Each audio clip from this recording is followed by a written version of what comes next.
News at noon. First, the highlights. Lagos State Examinations Board completes 2025 trade tests. Federal government approves $1 billion modernization project for Lagos sports. On the foreign scene, United States imposes new sanctions on Russia over fresh attacks on Ukraine. And in sport, Nigeria's Flamingos loses to France in 2025 Under-17 Women World Cup. Now the details. I am Dele Agadumo. The Lagos State Examinations Board has concluded the 2025 trade test across all designated centers in the state, under the close supervision and monitoring of the Permanent Secretary, Ministry of Basic and Secondary Education. Permanent Secretary Abisola Dokumo Adigbite assessed the conduct of the test to ensure that the process was in line with the government's standards of transparency, fairness, and excellence. During her visit, she interacted with candidates and officials, observing the practical aspects of the test across multiple trades, including tailoring, hairdressing, catering, graphics design, among others.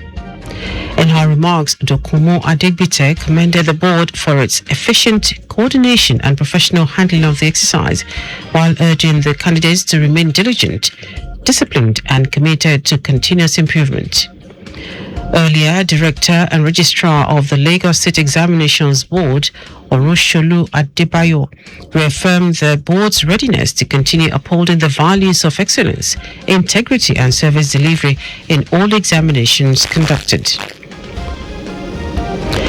Lagos State Ministry of Housing has expressed its readiness to collaborate with the National Drug Law Enforcement Agency, NDLEA Lagos Command, in the fight against the sale and use of hard drugs, especially within Lagos. Within state-owned Lagos State Ministry of Housing has expressed its readiness to collaborate with the National Drug Law Enforcement Agency, NDLEA Lagos Command, in the fight against the sale and use of hard drugs, especially within state government-owned housing estates. This was announced during a courtesy visit by the NDLEA delegation led by State Commander Abubakar Wali. The visit aimed at exploring areas of mutual cooperation to strengthen community safety and promote healthy living among residents of government-owned housing estates.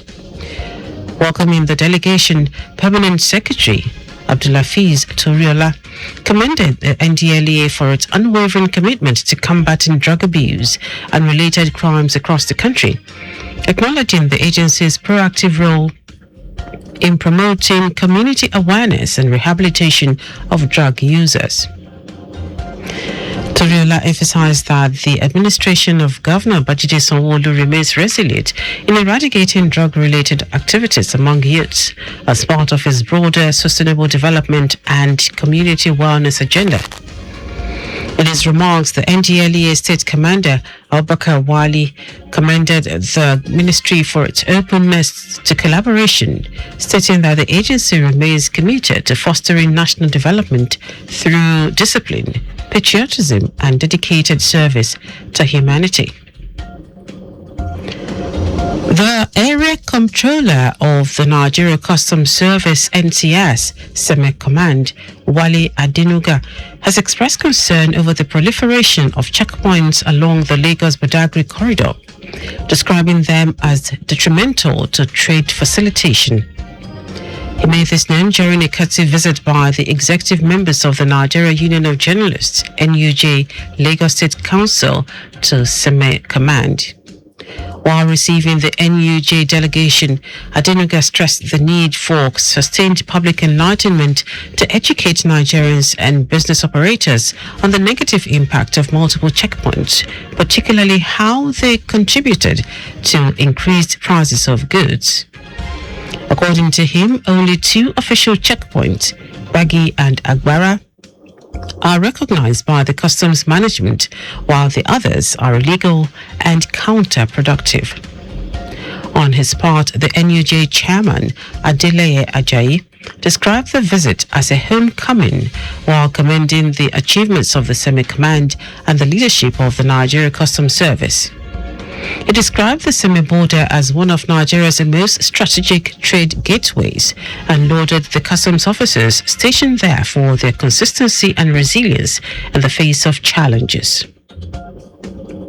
Now to the rest of the stories.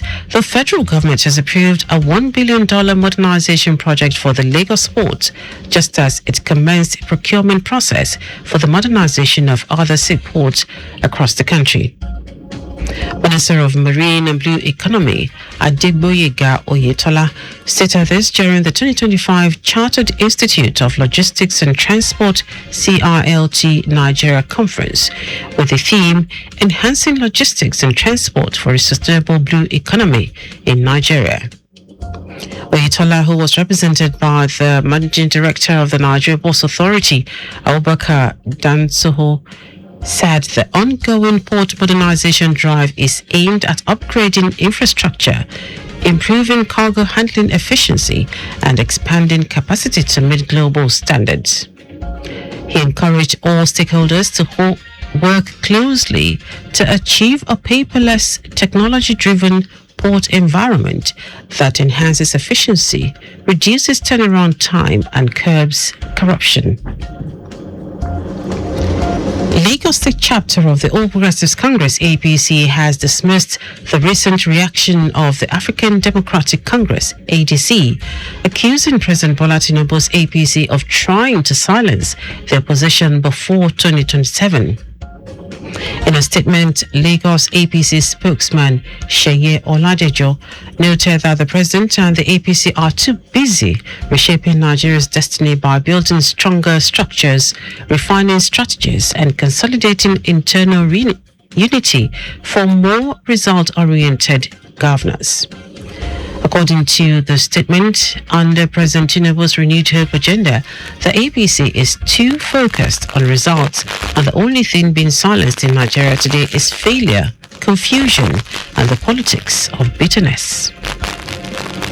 Now, to following news, the United States has announced new sanctions targeting Russia's two largest oil companies in an effort to pressure Moscow to negotiate a peace deal in Ukraine. The announcement came one day after U.S. President Donald Trump said a planned meeting with his Russian counterpart, Vladimir Putin, in Budapest would be shelved indefinitely.